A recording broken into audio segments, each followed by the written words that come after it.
आज के इस वीडियो के अंदर हम एक्सप्लोर करेंगे top 10 animes that are banned और रेस्ट्रिक्टेड इन डिफरेंट कंट्रीज। और हर एनिमे के पीछे कुछ ऐसी डार्क सीक्रेट सुनकर ट्रस्ट में तुम पागल हो जाओगे। और नंबर 1 का एनिमे जनरली तुम्हें स्टॉप करके रखेगा।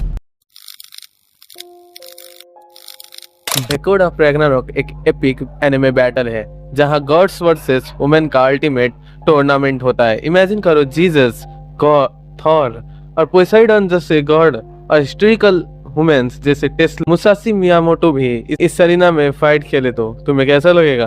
वही इस एनिमे में है। ह्यूमैनिटी का पागलपन देखकर गॉड्स डिसाइड करते हैं कि ह्यूमैनिटी को मिटाना चाहिए, पर एक तरफ जहाँ पर हमारा वेलकिरी है वो सोचती है कि ह्यूमैन को एक मौका मिले ताकि वो अपने आप को बचा सके, इसलिए गॉड वर्सेस ह्यूमैन का फाइट होता है। ये कॉन्सेप्ट ही इतना कंट्रोवर्शियल था कि कुछ रीजन्स में इसको रीजनली बैंड कर दिया गया।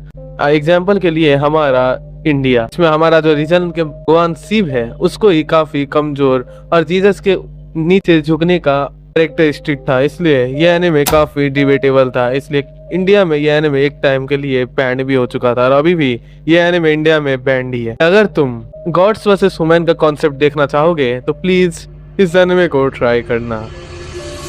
Midori Shojo Tsubaki. मिडोरी एक extremely disturbing psychological horror film है जो एनिमे हिस्ट्री का सबसे डार्केस्ट कॉर्नर हमें दिखाया जाता है। इसका कॉन्सेप्ट, इसका एनिमेशन और इसके माइंड ब्लोइंग फकिंग सीन्स तुम्हारी दिमाग की मात चोट देंगे। स्टोरी है एक यंग गर्ल के ऊपर जिसका नाम है मिडोरी, जो अपनी सर्कस में जाता है कुछ काम के लिए और वहाँ उसके साथ इतना ज्यादा इमोशनल और साइकोलॉजिकल ट्रॉमा हो जाता है जो व्यूअर को काफी अनकंफर्टेबल फील करवा देती है। और इस एनिमे में ऐसे ऐसे विजुअल्स और डिस्टर्बिंग पैनल हमें दिखाए जाते हैं, उसे देखकर तुम्हारी फट जाएगी। इसको कई ज्यादा कंट्री में रेस्ट्रिक्टली और बैंड कर दिया गया because of it extreme theme and disturbing imaginary. Anime को तुम एंटरटेनमेंट पर्पस के लिए बिल्कुल मत देखना, क्योंकि ये तुम्हें साइकोलॉजिकली ट्रॉमा में ले जा सकता है, इसलिए इसे देखने से पहले 100 बार सोचना। डेथ नोट, ये नाम तुमने शायद सुना होगा और इसे काफी तुम लोगों ने देख भी लिया होगा। स्टोरी सिंपल है, लाइट यागामी के ऊपर जिसको एक नोटबुक मिल जाता है जिसमें वो किसी का भी नाम लिखेगा तो वो 45 सेकंड के अंदर मर जाएगा। इसका कॉन्सेप्ट सिंपल है और एक जगह पर हमारा लाइट गॉड बनने के चक्कर में अपनी लिमिट को सरपास कर देता, नहीं करना चाहिए था।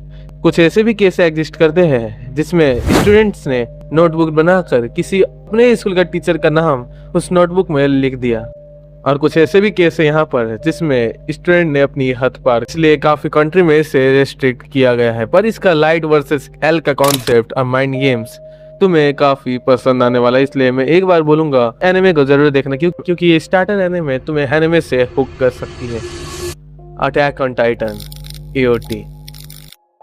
अटैक ऑन टाइटन एक ग्लोबल फिनोमेना है, लेकिन इसको भी कई रीजन्स पे सेंसरिया रेस्ट्रिक्ट किया गया है due to its extreme violence, titans eating human, mass destruction और कई ज्यादा ब्रूटल सीन्स की वजह से इसको सेंसरिया रेस्ट्रिक्ट किया गया है। और कई लोग ऐसे ज्यादा एक्सट्रीमली वायलेंस सीन देख नहीं पाते। स्टोरी है एरन येगर के ऊपर, जो कि एक ऐसे वर्ल्ड में जीता है जहाँ पर टाइटन्स इंसानों को खाते ह्यूमंस और हर वक्त वॉल्स के अंदर कैद होते हैं और उसी के अंदर दुनिया जीते हैं। जहाँ पर पहले तो ये ह्यूमंस वर्सेस टाइटन का सीन दिखाया जा रहा था, जल्दी ही ये स्टोरी पॉलिटिक्स, जियोसाइड और मोरल ग्रे जोन में स्टोरी शिफ्ट हो जाती है। कुछ कंट्री में इसको वायलेंट कंटेंट की वजह से रेस्ट्रिक्ट रेटिंग दी गई है। इवन दो AOT का इम्पैक्ट इस दुनिया में इतना बड़ा है कि ये ग्लोबली काफी पर्सपेक्शन को लोग की चेंज कर देता है। ये सिर्फ एक्शन एनिमे नहीं है, ये वार है फ्रीडम और ह्यूमैनिटी के डार्क रिफ्लेक्शन के लिए। इस एनिमे को the foreshadowing, the concept, the character design and everything which this anime has shown, इसको ग्लोबली रिकॉग्नाइज किया जाता है। Elfen Lied. एल्फेन लाइट एक इमोशनल और वायलेंट एनिमे है जो ह्यूमन एक्सपेरिमेंटेशन को और डिस्ट्रीब्यूशन को एक्सप्लोर करता है, जिसमें हमें काफी म्यूटेंट क्रिएचर दिखाया जाता है जिसके पास साइकिंग आर्म्स है, मतलब वो तुम्हें सिर्फ देखकर ही अपने इनविजिबल हाथ से तुम्हें मार सकता है। स्टोरी रिवॉल्व करती है लूसी के अराउंड, जो ट्रॉमा और वायलेंस की कॉम्बिनेशन की वजह से अपनी मेमोरी को खो चुकी थी। और इसलिए वो एक फैमिली के साथ रहना शुरू कर देता है। जी धीरे धीरे वो उसके साथ उसका बॉन्ड काफी अपनी ट्रू सेल्फ में वो जल्दी आ जाती है। और उसके बाद वो ब्रूटल हरकत करती है, जिंदा इंसान को मारना, उनकी हालत खराब कर देना, और ऐसे ऐसे सीन्स इस एनिमे में दिखाए गए हैं वो तुम्हें इमोशनली ट्रॉमाटाइज कर देगी। इस एनिमे को कई कंट्रीज में रेस्ट्रिक्ट किया गया है due to its graphic violence और इमोशनल ब्रूटैलिटी। ये एनिमे एक मूवमेंट पर तुम्हें ब्यूटीफुल लग सकता है, पर उसके नेक्स्ट मूवमेंट पे ही तुम्हें ये तबाह कर देगी। सीरियल एक्सपेरिमेंट लेन।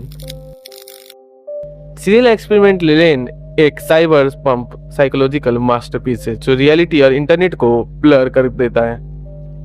स्टोरी रिवॉल्व करती है लेन नाम की लड़की के ऊपर, जो स्लोली डिस्कवर करती है कि इंटरनेट और रियल वर्ल्ड के बीच बाउंड्रीज कैसे ब्रेक हो रही है। कसम से मैं बता रहा हूँ, एक बार तुम इस एनिमे को देखोगे तो तुम खुद ही रियलिटी और इंटरनेट एआई के बीच में डिफरेंसेस पता नहीं लगा पाओगे। तुम्हें खुद लगेगा कि सोशल मीडिया की दुनिया और रियल वर्ल्ड में आखिर अंतर क्या है।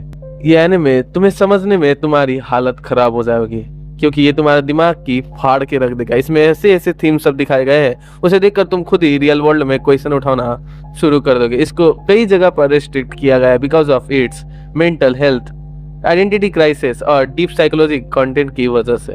इसलिए इस एनिमे को देखने से पहले तुम काफी बार सोचना, नहीं तो ये तुम्हारी दिमाग की फाड़ देगी। यह एनिमे काफी अलग कॉन्सेप्ट की, ये स्टोरी तुम्हें ह्यूमैनिटी पर उंगली उठाने में मजबूर कर देगी। नेक्स्ट है तुम्हारा और हमारा सबका फेवरेट पोकेमॉन। पोकेमॉन भले ही एक क्रीड फ्रेंडली फ्रेंचाइज है, पर इसके एक एपिसोड इलेक्ट्रिक शोल्डर पोरीगन को दुनिया भर में बैन किया गया है। रीजन जानना है? फ्लैशिंग लाइट सीक्वेंस की वजह से, जिससे जापान में हेल्थ इशू की वजह से जूझे थे, जिसका नाम है फोटो सेंसिटिव रिएक्शन। असल में इस एपिसोड में काफी ज्यादा ही लाइटनिंग का यूज किया गया था, जिसके बच्चे को कितना अच्छा फील नहीं हुआ, जिसकी वजह से इस एपिसोड को बैन किया गया। खास नहीं है। नेक्स्ट एनिमे तो तुम्हें बहुत अच्छे से पता होगा, उसका नाम है high school DxD। High school DxD एक सुपरनैचुरल एनिमे है जिसमें डीमॉन्स, एंजल्स और ह्यूमन के बीच बैटल हमें दिखाई जाती है। इस एनिमे को कई प्लेटफॉर्म पे सेंसर किया गया है due to its adult fan service content और सजेशन थीम की वजह से। इतना ही बोलने पर तुम लोग समझ गए होंगे कि ये कैसा एनिमे है, जो तुम लोगों को बिल्कुल मैं बोलूंगा कि तुम इसे एक बार जरूर ट्राई करना। और तुम्हें भी पता है कि इसको बैन क्यों किया गया है, because of its adult tone. और इसको काफी, और ये हमेशा कंट्रोवर्सी में ही रहता है, कई रीजन्स पे इसको 18+ रेस्ट्रिक्शन लेवल दिया गया है, जिसकी वजह से तुम इसे इतने आराम से नहीं देख पाओगे। पूपा। और इस एनिमे को देखने से पहले तुम एक नहीं, 100 नहीं, 1000 बार सोचना। पूपा एक शॉर्ट हॉरर एनिमे है जो ब्रदर सिस्टर की रिलेशनशिप और हॉरर ट्रांसफॉर्मेशन को एक्सप्लोर करती है। स्टोरी में एक मिस्टीरियस वायरस होता है जो ह्यूमन को मॉन्स्टर में कन्वर्ट कर देता है। इस एनिमे को ग्लोबली काफी ज्यादा क्रिटिसाइज किया गया because of its disturbing visuals. और इवन दो ये एनिमे फैंस के बीच हमेशा डिबेट में रहता है कि ये एनिमे बैन होना चाहिए या नहीं, पर फिर भी इस कॉन्सेप्ट तुम्हारी फाड़ के रख देगी। मैं बता रहा हूँ, जो भी करना इस एनिमे को बिल्कुल ट्राई मत करना है। ये एनिमे काफी ज्यादा ही डार्क है, ये तुम्हारी फाड़ के रख सकती है, मैं बता सकता हूँ। इसके सीन्स, इसके मूवमेंट, इसका डार्क विजुअल्स और इसका ट्रांसफॉर्मेशन तुम्हारी फाड़ के रख देगी। Don't try this anime at any cost. जो भी तुम्हें बोले, पर ये एनिमे कभी ट्राई मत करना।